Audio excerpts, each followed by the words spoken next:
Olá, sejam muito bem-vindos. Eu sou Cris Boca, especialista em medicina integrativa e criadora do método de neuropositivação.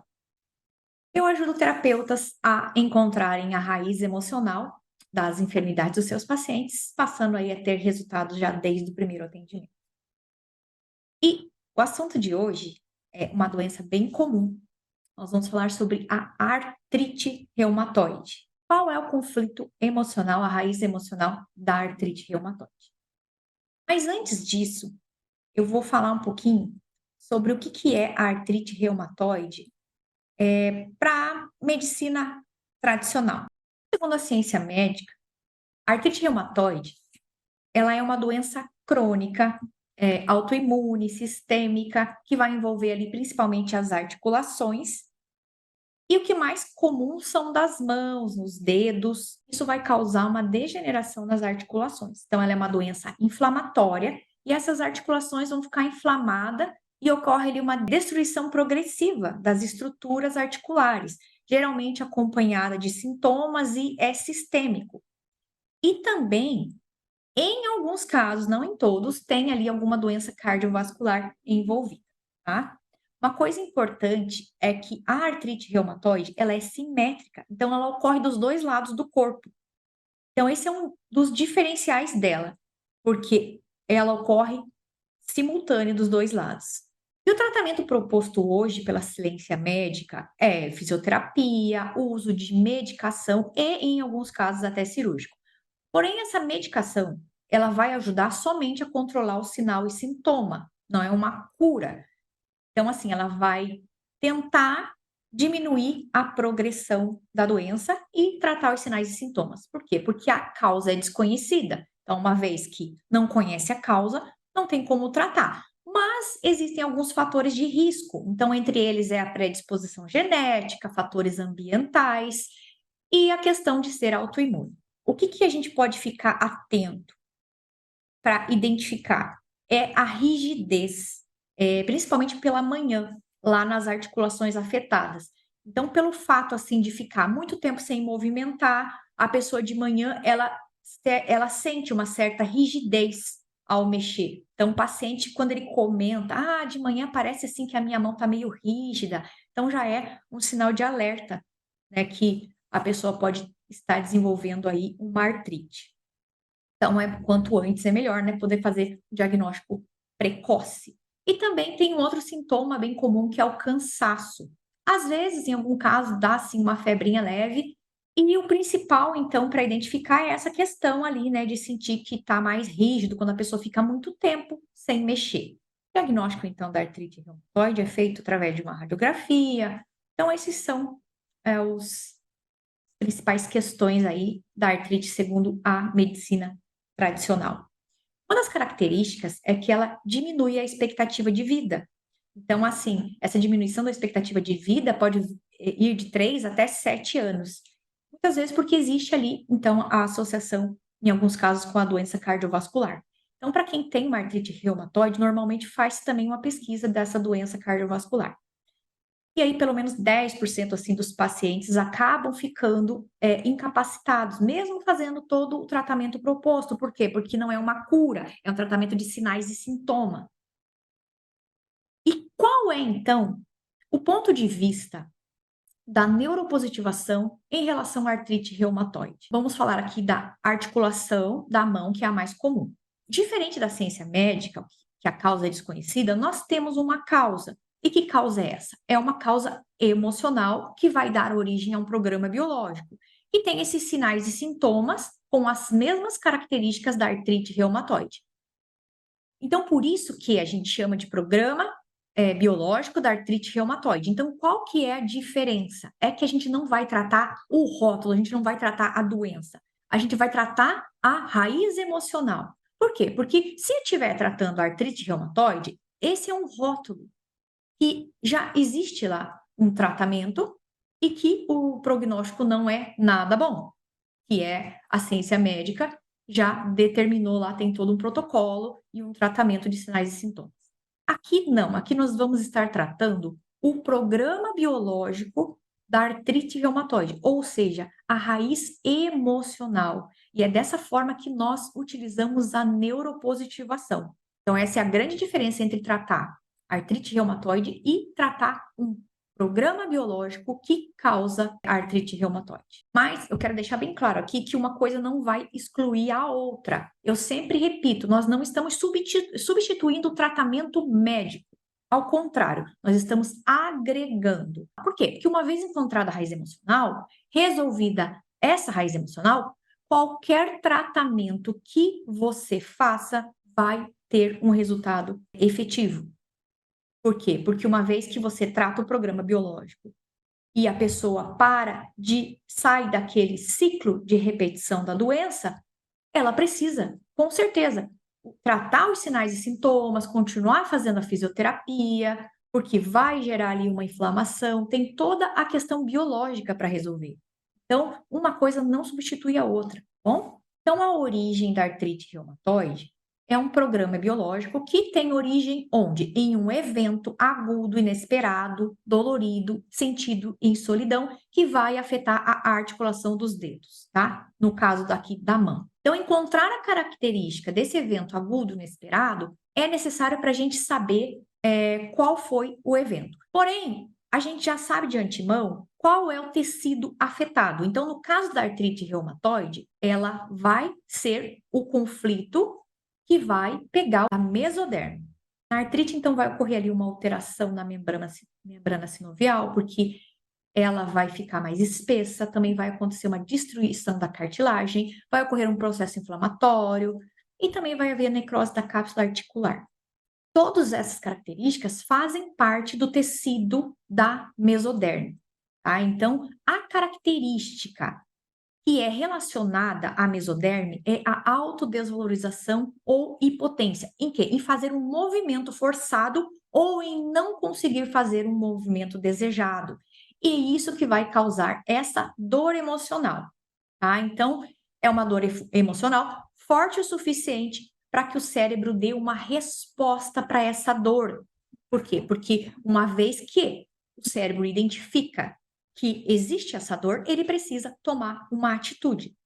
Então, assim, o fato de que foi agudo, forte, inesperado, aconteceu de repente, pegou a pessoa no contrapé e agora é muito dolorido, então ela sente como se fosse uma pancada, mas assim não é uma pancada física, mas a sensação de dor é como se fosse. Então vamos pensar assim, se você tem alguma coisa que você deseja muito pegar, uma profissão, seja um casamento, algo que você quer muito, e aí está ali na sua frente, basta você pegar. Só que de repente aquilo some e você não consegue pegar. Vamos pensar assim, que você tem uma família e de repente acontece alguma perda nessa família. Você estava ali segurando aquela família e de repente alguma coisa acontece e parte dessa família vai embora, ou alguém vai embora, alguém morre. Então aquilo que eu estava segurando com as minhas mãos agora foi embora. Por quê? Porque eu não fui capaz de segurar. Por quê? Porque eu fui potente em manter aquilo perto de mim. Então essa coisa ela escapou das minhas mãos. Eu não fui capaz de segurar. Então isso vai causar uma dor. E é aquela dor que eu não pude segurar. Eu não tive força suficiente para manter aquilo perto de mim. Isso é uma dor. Serve para essa outra situação que eu falei. Que, por exemplo, assim, a pessoa fica segurando algo ali obrigado. Eu tenho que me manter fazendo aquilo. Então, assim, eu não quero, por exemplo, trabalhar em uma coisa que eu não quero. Eu me sinto desvalorizada, eu me sinto impotente, mas eu preciso ficar segurando. Por quê? Porque às vezes daquele trabalho depende o sustento da minha família. Então eu sou obrigada ali a ficar segurando aquilo que me desvaloriza, aquilo que eu não quero. Eu quero soltar, mas eu não posso. Eu sou obrigada a ficar ali.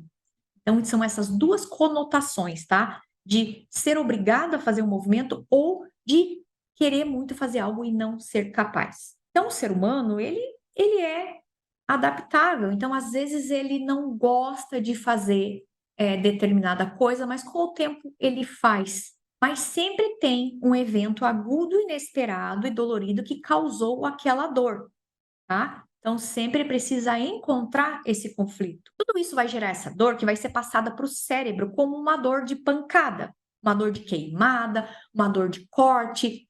E o que o cérebro vai fazer? Ele tem a sensação da dor, mas o cérebro, ele vai precisar tomar alguma atitude, porque A função dele é de manter a nossa vida. E o que que vai acontecer? O cérebro ele vai começar a promover ali uma cicatrização. Por quê? Porque eu estou informando para ele que está doendo. Mas está doendo o que exatamente? O cérebro não está vendo, ele não está encontrando, ele procura e não acha nada físico.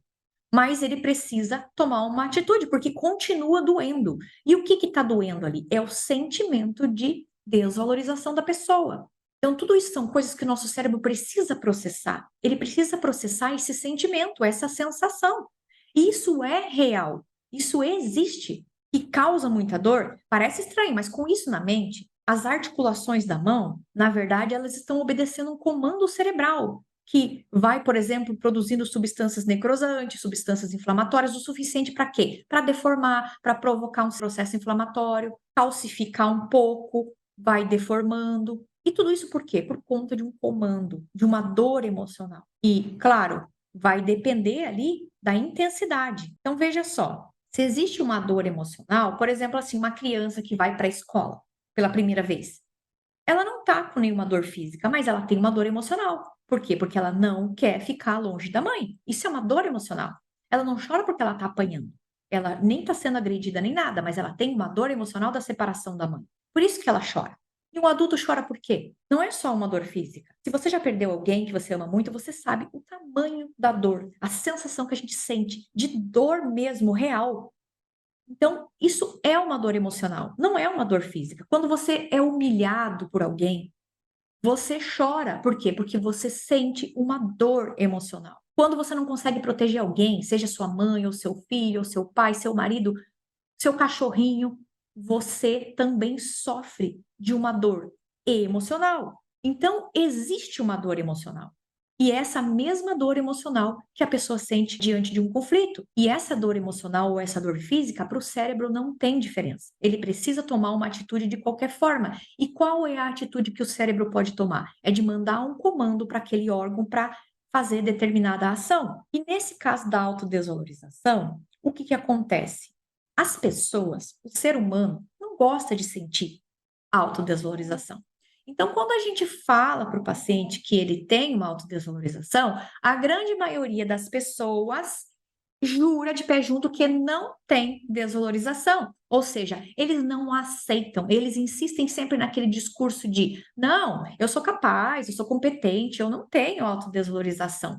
Mas conversando com a pessoa, a gente escuta frases do tipo: eu não pude fazer, eu não fui capaz, eu não consegui, não me deram a oportunidade. E aí a gente vê nesse discurso que existe sim essa autodesvalorização. Porém, a crença daquela pessoa impede com que ela diga que ela tem essa autodesvalorização. O ego dessa pessoa impede que ela aceite isso. Muitas vezes ela bloqueou aquele sentimento, então ela nega a autodesvalorização. E aí vai ser muito mais difícil daquela pessoa resolver aquele evento emocional por si só de maneira natural. Por quê? Porque ela não aceita a autodesvalorização. Esses eventos emocionais, é claro que o importante, o melhor seria que todas as pessoas aceitassem isso e entendessem que você passar por um evento de autodesvalorização é um processo natural e é um programa biológico que ele tem a tendência de se resolver por si só. Porém, quando a gente entra nessa negação da autodesvalorização que a pessoa faz em dizer que não tem e jogar aquilo para baixo do tapete, é que faz com que a pessoa fique presa naquele programa e fique se repetindo, porque ele entra em balanço e aí a pessoa vai piorando cada vez mais. Então, isso é a negação da autodesvalorização. Agora, o programa não tem mais como ser resolvido naturalmente, então ela vai precisar de um terapeuta, tá? Então, aquela pessoa, ela sente aquela questão, aquela dor, mas quando você fala, às vezes ela até fala, ai, tá brincando, né? Como assim eu tenho autodesvalorização? Então, o que que eu indico para minhas alunas, para os meus alunos? Que não use a palavra autodesvalorização, mas use hipotência. Por quê? Porque se você fala assim, olha, você sentiu hipotência? A pessoa, ela fala, ah, realmente, eu fiquei impotente diante daquela sensação. Por quê? Porque é a mesma coisa, mas para a pessoa é muito mais fácil ela aceitar que ela ficou impotente diante de um fato do que ela se sentiu desvalorizada, tá? Então, a gente troca o termo, que é a mesma coisa, mas faz muita diferença ali no rapport com o paciente.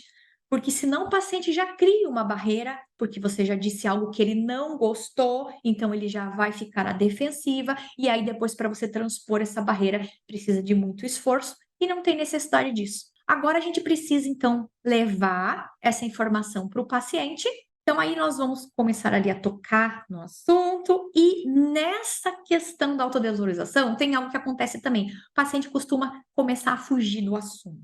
Por quê? Porque é diferente dos outros eventos emocionais. Quando a gente está falando lá, por exemplo, de um contato ou uma separação indesejável, a pessoa ela não sente essa autodesvalorização. Por quê? Porque foi um contato perdido, foi uma separação que aconteceu e pronto. Agora, quando a pessoa tem essa questão da desvalorização, é mais difícil dela aceitar. Então, ela quer fugir do assunto. Então, aí dá um pouquinho de mais trabalho para encontrar o evento emocional quando está envolvido a mesoderme, porém, uma vez encontrado, é muito mais fácil de resolver. Por que que isso acontece? Porque hoje em dia, na sociedade, a pessoa precisa ser valorizada, ela precisa se sentir valorizada, bababá, é aquele princípio que é importante para ela.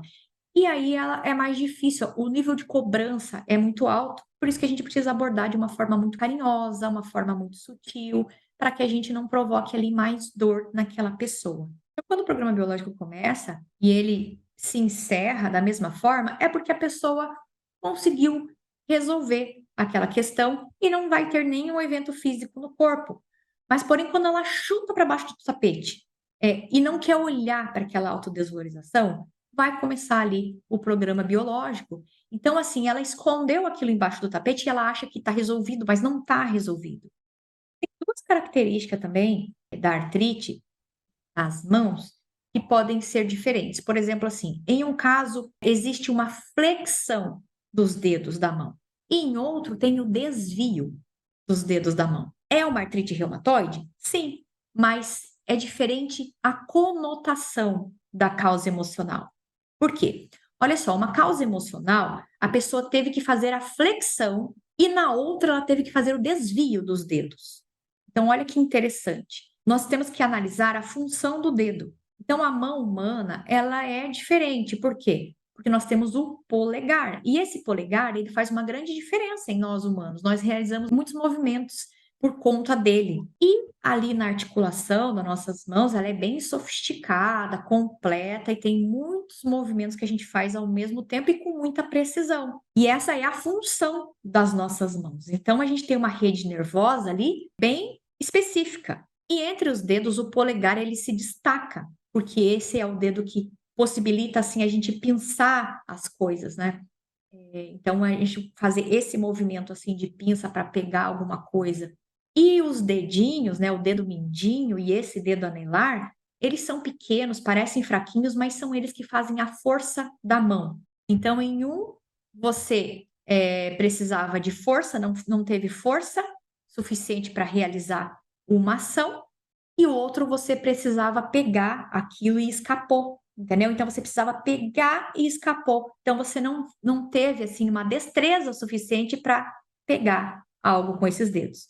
Então você não é capaz de pegar, ou você não quer pegar e está sendo obrigada. Essa que é a diferença. Então por que que tem essa especificidade? Porque quando você sabe a função de cada dedo, você consegue ter assim uma noção mais precisa do evento.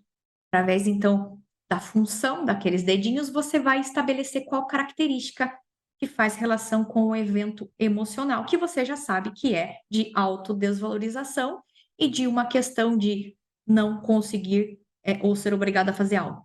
Então, assim, por exemplo, lá, o dedo indicador, ele tá assim bem tortinho. Por que que ele tá daquele jeito? Aí você vai pensar, o dedo indicador, ele também serve para indicar um caminho. Então, por isso que ele se chama indicador. Então, será que eu não fui capaz de direcionar o meu filho? Será que eu não fui capaz de direcionar a minha vida?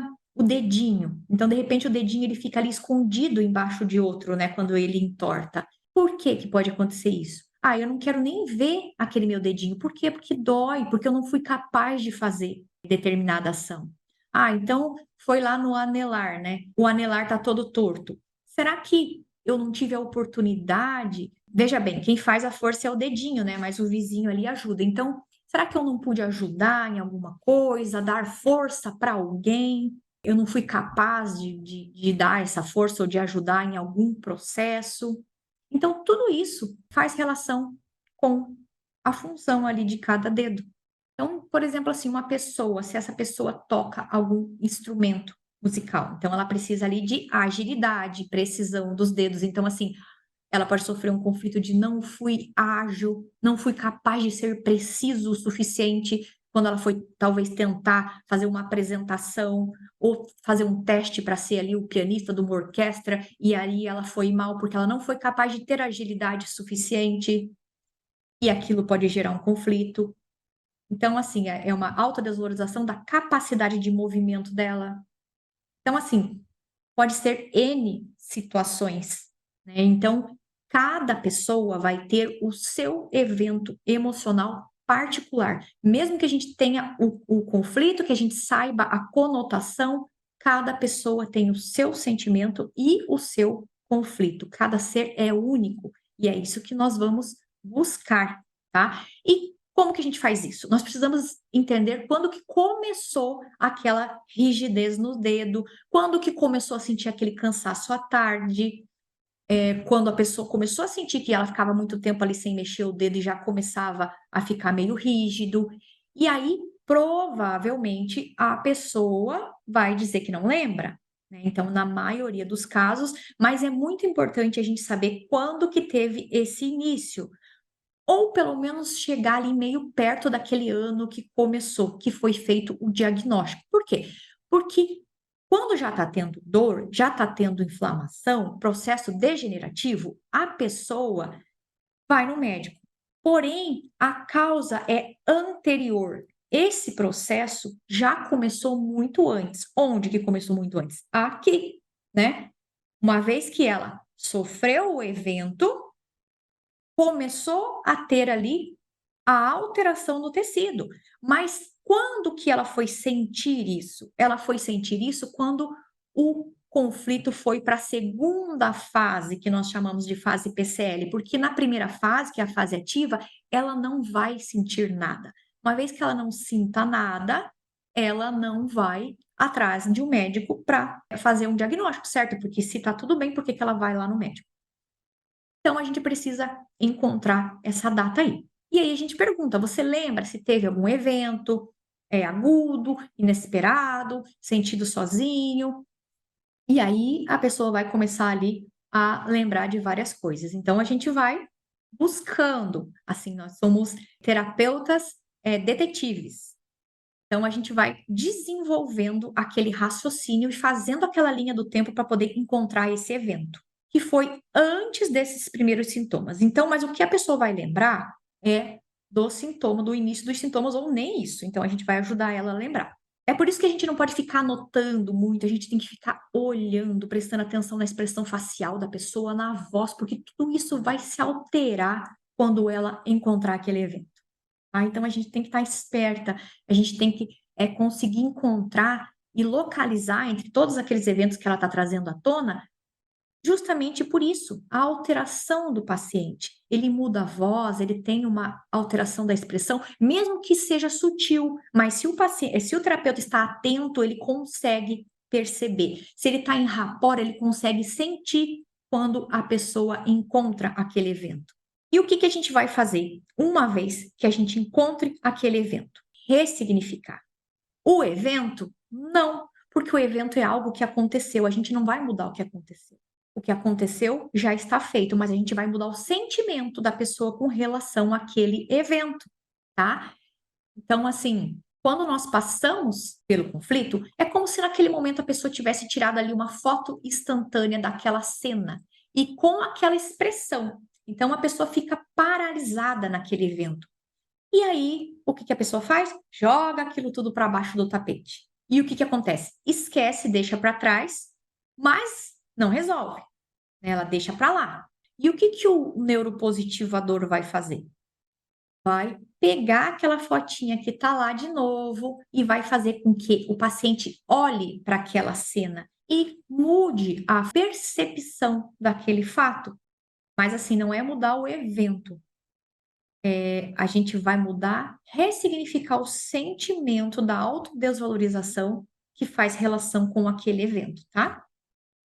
E para isso, claro que a gente precisa encontrar o sentimento que a pessoa teve. Não basta encontrar apenas o evento causador. A gente precisa encontrar o sentimento que esse evento gerou, tá? Então, porque é esse sentimento que a gente vai mudar. Então, a gente precisa encontrar esse sentimento que está atrelado àquele conflito, tá? Então, esse é um erro que acontece bastante com os terapeutas. Por quê? Porque eles buscam encontrar o evento e ressignificar o evento. Mas encontrar o evento é uma coisa, encontrar o sentimento que a pessoa teve com relação àquele evento é outra. Se você ressignificar o sentimento errado, por exemplo, a pessoa fala que o sentimento era de raiva, e aí você vai lá e trata aquela raiva, faz lá a meditação, faz e tá. Aí a pessoa vai para casa e não muda nada, não resolve a questão. O que que significa? Significa que você tratou o sentimento errado. Mesmo encontrando o evento, porque se fosse raiva, teria resolvido, não é mesmo? Se não resolveu, porque o sentimento ali principal que gerou não é a raiva. E a raiva é o quê? Uma consequência do evento. Então, essa é uma armadilha, porque a pessoa jura que é raiva, e ela tem realmente muita raiva. Mas a raiva foi uma consequência. Então, a raiva vai ser a mesma coisa que um sinal e sintoma. Mas existe um sentimento anterior à raiva. Agora, assim, por exemplo, se o sentimento é o medo é uma emoção mais pura. Por quê? Porque ele é um instinto de sobrevivência que está ligado. Então, o medo é um sentimento mais puro. E a raiva, não, a raiva é uma consequência de algo. Então, de repente, a pessoa sentiu uma frustração, ela ficou muito frustrada com aquela pessoa, e aquilo gerou muita raiva. Mas o sentimento por trás é a frustração, entende? Não a raiva. Então a gente tem que fazer aquela ressignificação da frustração para pegar ali na raiz certeira e resolver essa questão. E ali, então, a gente vai explicando para o paciente, uma vez que a gente encontrou aquele sentimento, para que a gente possa voltar lá naquele evento. Essa é a maneira, tem várias formas de ressignificação, mas a maneira mais simples é voltar naquele evento, fazer o paciente ali voltar naquela cena e olhar aquela cena. Uma vez que ele volta naquela cena, olhar aquela cena, só que sobre outra perspectiva, e não aquela perspectiva da pessoa que está lá sofrendo ali naquele momento, tá? Então, a gente vai ali montar uma historinha. Para quê? Para a pessoa reviver aquilo, mas não ali dentro, mas sim vendo de fora, de outra forma, entende? E aí ela vai conseguir enxergar uma outra percepção aquele evento. Então, essa é a forma mais fácil de fazer uma ressignificação, que é inserir a pessoa naquele evento, olhando para aquele evento, vivenciando ele mais sobre uma outra perspectiva, tá? Então, isso é muito bacana, é uma das formas mais simples de ressignificação. E se você gostou desse vídeo, se você gostou desse conteúdo, se isso fez sentido para você, então já se inscreve aqui no canal para você ser notificado quando eu fizer vídeos novos. E também eu quero te fazer um convite para você clicar aqui no link da descrição aqui desse vídeo e participar da Jornada do Terapeuta da Nova Era, que é o meu evento totalmente online, totalmente gratuito, onde você vai aprender mais sobre como esse método foi criado, foi desenvolvido, qual é a ciência, a biologia por trás desse método e o porquê que ele funciona. Então tem toda a parte da ressignificação com os ímãs, do campo eletromagnético e tudo isso eu passo lá no evento. Tá bom? É uma semana inteira de muito aprendizado, muita transformação pessoal e profissional, tá? Então clica aqui no link, se inscreve e eu te vejo lá. Um grande abraço.